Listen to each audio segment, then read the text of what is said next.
Bonjour à toutes et à tous, chers amis, bienvenue sur Cryptost Academy, émission spéciale vendredi 6 février 2026, alors que le marché a connu hier un énorme sell-off qui continue et qui s'inscrit dans ce que nous avons connu dans le passé, dans les précédents bear market. Par contre, la particularité de ce que fait Bitcoin actuellement dans notre bear market, c'est qu'il est beaucoup plus rapide, le bottom sera marqué plus tôt.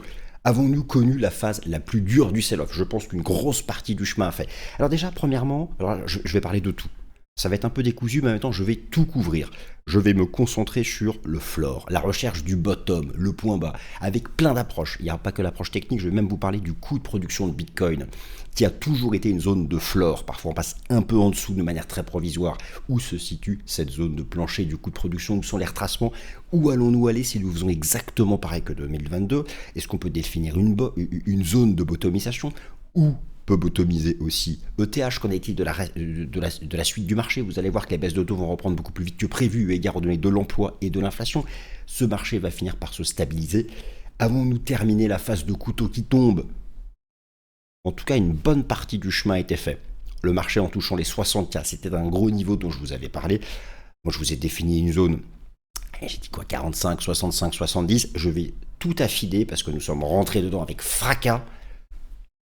Chers amis, émission spéciale. Alors déjà, tout d'abord, tout le monde, il faut rester calme. Il faut rester calme. Ça c'est, vous savez, dans les phases d'euphorie, dans les phases de bull run, alors je vous le dis tout de suite, ça reviendra, première chose, introduction, ça reviendra. Dans les phases de bull run, tout le monde se pose la question, ah, j'aurais dû rentrer, est-ce que je peux rentrer, est-ce que c'est pas trop tard, etc. Et voilà. Dans les phases de crash, personne ne se pose la question de rentrer. Tout le monde a peur, tout le monde veut sortir. Il y a quelque chose moi qui m'étonne parce que dans les phases d'euphorie, le prix est beaucoup plus haut. Dans les phases de crash, le prix est beaucoup plus bas. L'idée pour gagner en bourse, c'est d'acheter beaucoup plus bas pour revendre plus haut. Bon, donc déjà, tranquille, tout le monde peut respirer. D'autre part, il n'y a pas d'urgence. Tous les bear markets du passé de Bitcoin, et là c'est incroyable, le cycle de 4 ans a tout dominé, a tout écrasé, il continue de tout écraser. Donc écoutez là, c'est notre guide, on va pas s'emmerder, cycle de 4 ans. Bon. Bien sûr qu'il y a d'autres corrélations qui jouent à certains moments, mais là, ça a dominé tout le reste. C'est tout, point final. Ce que nous savons, c'est que le bottom se fait pas comme ça et ça repart pas en fusée. Dans les bull runs, les phases de correction, oui, ça c'est assez bref et ça repart tout de suite. Là, il faut être un peu en mode urgence, il faut y aller, quoi. Dans les phases de bear, on drop, couteau qui tombe, et viendra une phase de stabilisation. On verra sa forme. Sa forme ne sera pas exactement celle de 2022, mais il y aura un truc, la tête latérale, peut-être qu'on fera un double bottom sur 45K, un double bottom peut-être sur 60, peut-être sur 55, je sais pas, une épaule tête épaule inversée, un truc, on fera un truc. Ça prendra quelques semaines, voire davantage. Donc il y aura le temps. Ok. Donc l'idée c'est d'aller définir des zones de prix, et ensuite on va voir quel pattern le marché va arriver à construire dessus. Mais la première étape c'est stabiliser le couteau qui tombe. La séance d'hier est-elle le couteau s'est-il planté là dans le plancher hier? Possible, pas sûr. C'est ce dont nous allons parler. J'ai plein de charts à vous montrer, donc déjà effectivement, on se retrouve partout en zone extrême. Par exemple, le RSI weekly, le RSI mensuel, il arrive dans les zones de bottom de bear market. Attention, c'est pas parce qu'on arrive dans les zones de bottom que ça va être le point bas. Ça va prendre un peu de temps. Pareil, tous les indicateurs de sentiment, on est en extrême fear, tous les modèles, la loi de puissance, la fameuse power law, dont dérive le Cantil model, qui donne la zone de bottom même davantage autour des 52, 56K. C'est pas passé loin. Hier, cette nuit, on était à 60. 60 là, 2h du matin. On approche. Il y en a qui ont déjà payé, et là le truc est déjà à 65, 66. Bon, attention, ça peut aller plus bas. Mais là, en fait, je pense qu'on a mangé le plus dur de la souffrance, entre guillemets. Imaginez si ça avait tergiversé des semaines et des semaines à 70, 80. Là, il a fait le drop tout de suite. On est largement en avance sur 2022. Je vais vous montrer exactement en termes d'équivalent où est-ce qu'on se situe d'un point de vue technique. Vous allez voir, on va regarder les retracements, les extensions, les moyennes mobiles, tout plein de choses. Les supports techniques, l'aspect relatif, les modèles de valo, plein de choses. On reprend tout. On reprend tout pour essayer de déterminer tranquillement où ça peut bottomiser. Sans oublier, bien sûr, le SP500, la tech. Le SP500, il a commencé à faire son drop. Le secteur de la tech commence à s'en manger une. Mais il y a tous les autres secteurs qui peuvent prendre leur relais. Je ne vais pas faire une émission spéciale là sur le SP500, on fera ça plus tard. Là, on va se concentrer sur Bitcoin et ETH, sur ce qu'on peut envisager. Je vous donne par exemple le coût, le coût de production électrique de Bitcoin. Alors, vous savez, là je parle des mineurs qui, alors la plupart maintenant là sont en perte, mais ils ne vendent pas tout de suite. Certains tout simplement arrêtent, se mettent en stand-by. D'autres revendent leurs autres cryptos pour tenir le coup, le temps que le prix du marché repasse au-dessus de leur coût de production. Mais le coût de production électrique, Là, il est autour des 62-63K. Historiquement, c'était une zone de plancher. On y passe brièvement en dessous, parfois quelques semaines, 10-15% en dessous grand max, et ça repart. C'est des zones où, quand Bitcoin en tant que matière première, lorsque une matière première revient à son coût de production, c'est là où il faut commencer à se dire, bon, allez, c'est plus ou moins le début des soldes, d'accord? Pas forcément le bottom, mais le début des soldes, ok? Mais imaginons qu'on aille jusqu'au bout du bout, qu'on fasse comme 2022 en termes de retracement, ça donne les 40K. Voilà. Voilà. En dessous, bah là, en dessous, c'est vraiment, ça vient tendu. Voilà, donc, écoutez, j'ai plein de graphiques à vous montrer. C'est parti. C'est parti les amis, on part ensemble à la quête de la recherche du bottom crypto, BTC, ETH, GoGo. Alors déjà, effectivement, nous sommes en extrême fille. En extrême fille, on y est passé en deux temps, trois mouvements. Alors, j'ai plusieurs charts à vous montrer. Je pars un peu de manière décousue, mais ma première chose, attention, ne tenez pas compte du prix en temps réel ici, peu importe, hein, c'est en décalage de quelques jours, quelques semaines. Ce que vous avez sous les yeux, je commence par ça, ça me paraît intéressant, c'est le coût de production de Bitcoin, le coût de production par Bitcoin. En considérant que Bitcoin, bah, c'est une matière première un peu spéciale, matière première numérique, qui consomme de l'électricité, mais pas que, il y a le coût des machines, il y a plein de coûts pour les mineurs. Historiquement, Bitcoin a toujours été soutenu par son coût de production. Tous les bear markets du passé, ça c'était le flash crash Covid, le bear market de 2022, le bear market de 2018, ont été limités par ce coût de production. Parfois on y passe un peu en dessous, mais c'est toujours le début de la phase de bottomisation. Là un double bottom, là un rounding bottom, là c'était un wedge, toujours le début de la phase de bottomisation, mais on passe parfois un petit peu en dessous. Alors justement, où est-ce que ça se situe exactement? Je vais zoomer. Là, je zoome. Donc, vous voyez qu'à 73K, on commence à rentrer dedans. La partie basse est ici. Attention, ce ne sera pas exactement le bottom, hein. On peut passer en dessous, faire une phase de bottomisation qui se situe juste en dessous. Et je zoome. Et voilà. Donc, la partie basse est à 63K. Donc déjà, vous voyez que cette nuit, marché a fait 60K. On est passé un peu en dessous. Donc déjà, on se dit, on pourrait faire, si on fait comme dans le passé, vis-à-vis du coût de production de Bitcoin, la zone de bottomisation pourrait être là entre les 50 et les 60. Ok, ça c'est une première approche, retenez ça, la zone entre les 50 et les 60.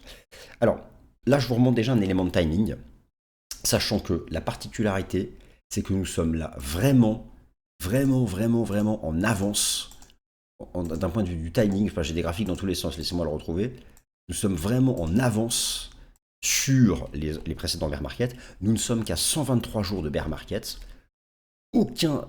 Tous les bear markets du passé, qui ont duré plus longtemps, hein, sauf le premier qui a duré que 155, à 123 jours, on n'avait pas fait la phase de drop hyper violente. Là, si vous voulez, ce qui est complètement passionnant, c'est que nous sommes à 123 jours de bear market. Je vais vous remontrer ici, je vais vous montrer en fait en équivalent. Voilà. En équivalent. Là, vous avez l'ancien bear market. Alors, rappelez-vous la structure. A, B, C, toujours bear market en 3 temps. Tout ça, vous le savez, c'est connu, c'est documenté, c'est archivé, on en a parlé 1000 fois. En 3 temps. Nous sommes dans le troisième temps, déjà, c'est la bonne nouvelle. Le plus dur est fait d'un point de vue de la structure.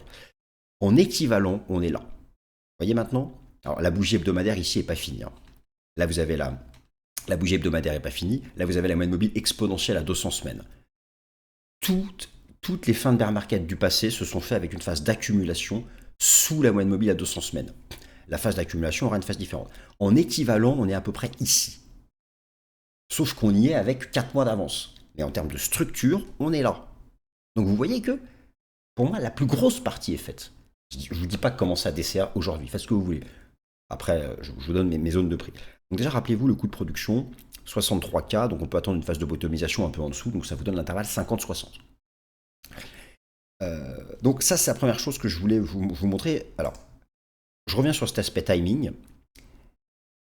Là, vous avez tous les cycles du passé. Ça rappelle à quel point notre cycle était vraiment le plus faible de tous, hein, mais c'est la vie. Aligné en fonction du nombre de jours après le halving. Les phases de bottomisation, c'est entre 800 et 900 jours après le halving. Là, on est autour de 660. Donc, pour ce qui est du bottom final, si on répète encore une fois ce schéma temporel, on aurait plutôt le bottom final à partir là de 3-4 mois. Mais ça ne veut pas dire que potentiellement on peut avoir fait le plus dur, peut-être qu'il manque un dernier shakeout, mais ensuite le marché, s'il commence à latéraliser, ça voudrait dire que la fin de la latéralisation, ce serait d'ici 3-4 mois. Donc on peut déjà commencer à latéraliser si vous voulez. Regardez une chose, regardez une chose. Regardez. Là, vous avez donc le bear market précédent. Le bear market précédent, tout le monde dit qu'il a fait son bottom après FTX en novembre. Mais en fait, regardez. Le bottom, il avait été fait dès juin 2022. Ensuite, ça faisait plus rien. Là, on est passé un peu en dessous, mais c'était FTX. Mais en fait, sans FTX, on avait fait le bottom en juin 2022. Dès juin 2022.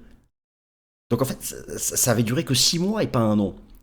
Là, ça va être la même chose. On va bientôt faire la bottomisation.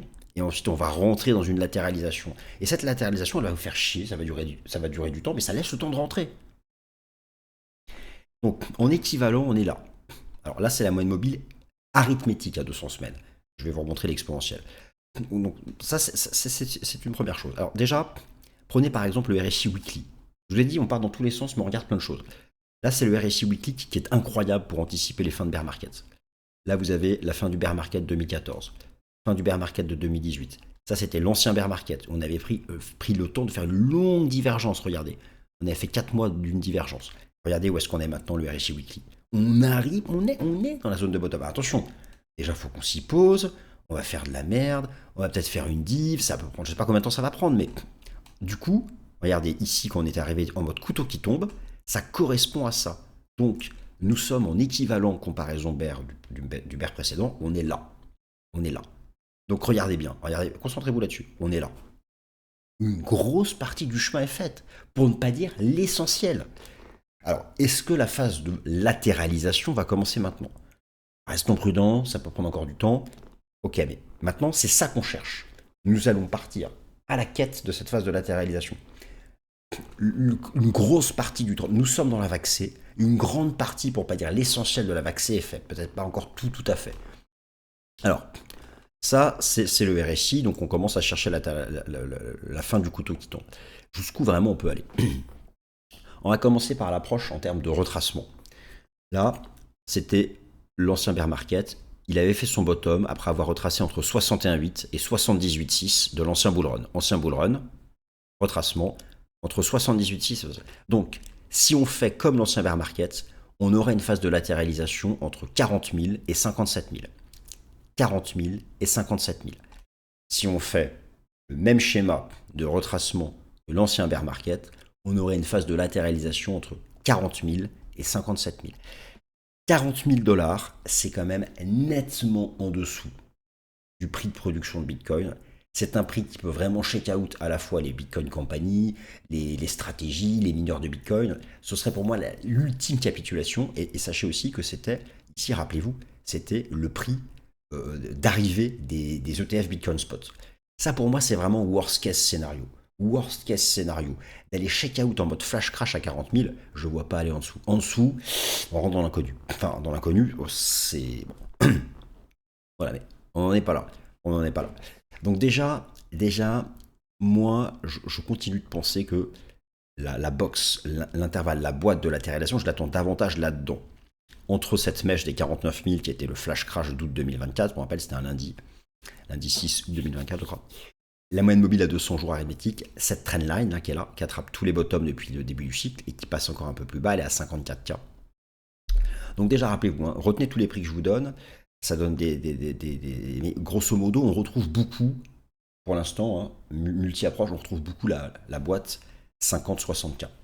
Je parle toujours en dollars. En euros, vous divisez par 1,18. C'est le taux de change actuel, 1,17, 1,18.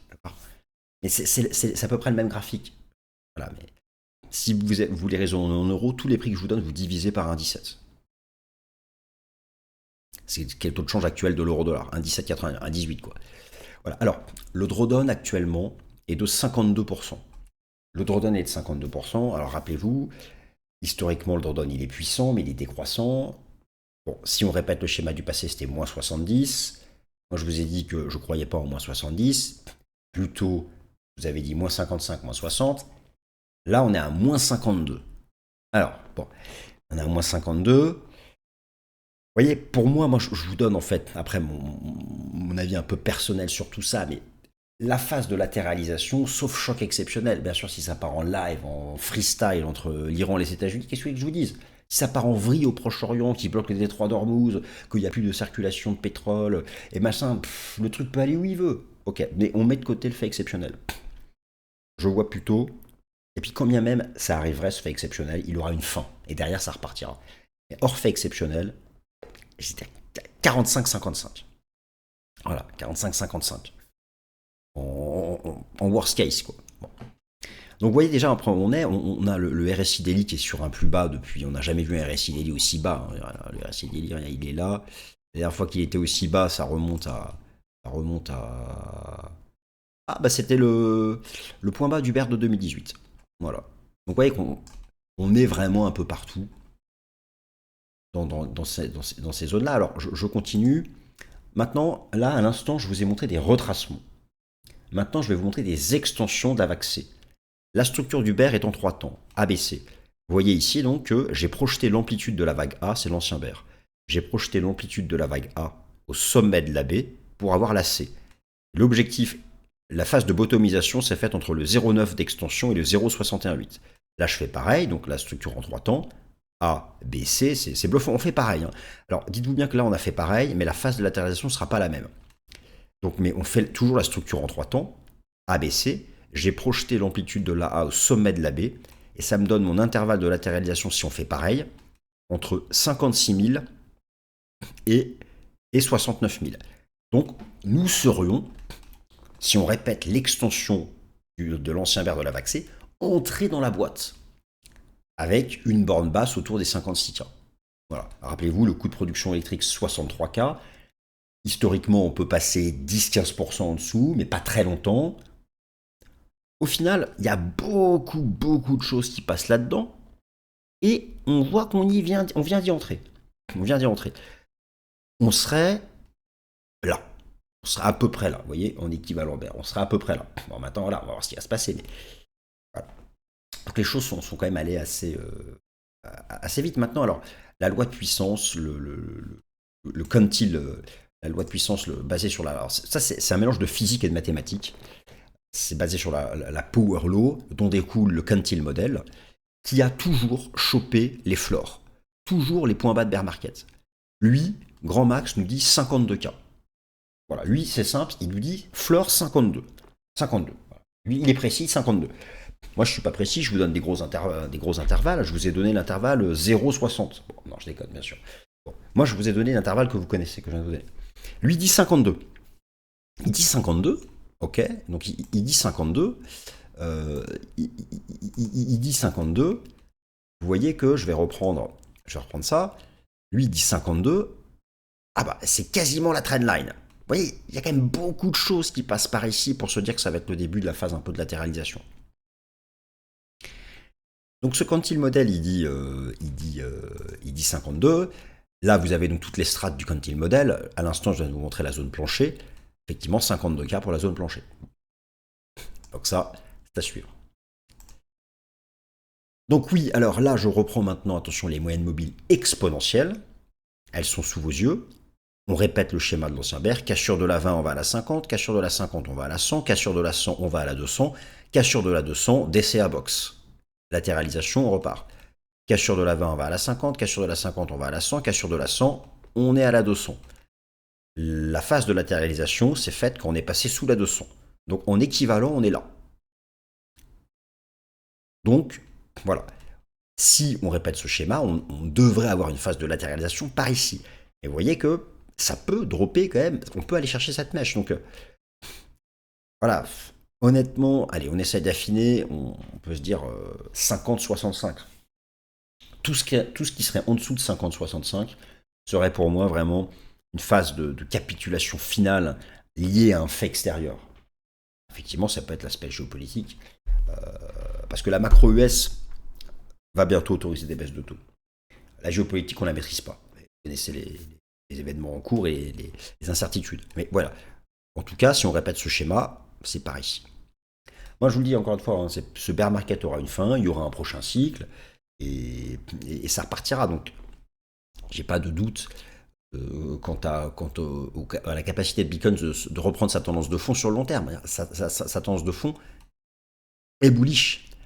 Alors là, maintenant, je suis en échelle logarithmique et j'attrape tous les cours de clôture des anciens bears. En échelle logarithmique, ça me donne cette zone des 54-57. Voilà, donc encore une fois, on retrouve une approche qui vise le même intervalle, donc des 50, des 50, des 50-60. Alors, ensuite, il y a l'aspect, donc l'aspect extension, on l'a vu, l'aspect relatif, donc ça y est, on est déjà en phase de bottomisation sur le ratio Bitcoin-Silver, ça, il n'y a pas de sujet. Bitcoin-Gold continue de s'en prendre une. On est sous le 78,6 de retracement. L'ancien bear avait fait son bottom sous le 78,6 de retracement de l'ancien bull. Ancien bull, retracement 76, bull, retracement 76. Donc on est dans une zone où on est censé attendre quelque chose. Le RSI n'a jamais été aussi bas en weekly. Bon. Mais là, lui, il est encore un peu en mode couteau qui tombe. Bon, voilà. Alors maintenant, le ratio Bitcoin S&P 500, donc lui, il est en train de casser cette trendline qui était au milieu de nulle part. Hein. Il n'y avait aucun autre support. Je compare. Hein. Donc, cassure du Kumo, cassure du Kumo. On est pareil, on est dans cette phase de drop, on est probablement à peu près par ici. À peu près par ici. Donc là aussi, on va commencer à surveiller le début d'une phase de latéralisation, quelque chose. Voilà, pour l'instant, le RSI est vraiment sur un niveau bas. On est partout dans des zones extrêmement basses. Mais bon, j'ai quand même me dit qu'il serait capable d'aller chercher ce niveau. Voilà, à suivre sur le ratio Bitcoin S&P 500. Alors, maintenant, il y a l'aspect timing. Rappelez-vous, il y a eu tellement d'anomalies sur l'ancien cycle, le nouvel ATH avant le halving, plein de choses. Moi, mon sentiment, c'est qu'on va rentrer dans la phase de latéralisation beaucoup plus tôt que les anciens bears. Ça ne veut pas dire qu'on va pas au total durer 300 jours. Ça ne veut pas dire qu'on va pas aller. Ça veut pas dire qu'on va pas aller au bout du bout. Hein. Le bout du bout, vous vous rappelez ce que c'est. Le bout du bout, c'est septembre. Bon. Mais mon sentiment, c'est que le bottom sera fait avant septembre. La phase de latéralisation, pour moi, elle peut se terminer en septembre. C'est ça que je vous dis. On va latéraliser bien avant septembre. Et peut-être qu'on va latéraliser pendant 4 ou 5 mois. Mais en septembre, ça repartira bullish. Donc, quand on dit bear market finish line, c'est pas que le bottom sera fait en septembre. C'est qu'en septembre, ce sera la phase de latéralisation. Septembre sera la fin de la phase de latéralisation. Donc le bottom sera inscrit avant. Ok? The bottom will be marked before. Juste pour être sûr, tout le monde comprenne. Donc ça, c'est la power low qui nous donne le fameux niveau des 52K. Ce qui compte avec la power low, c'est vraiment son floor.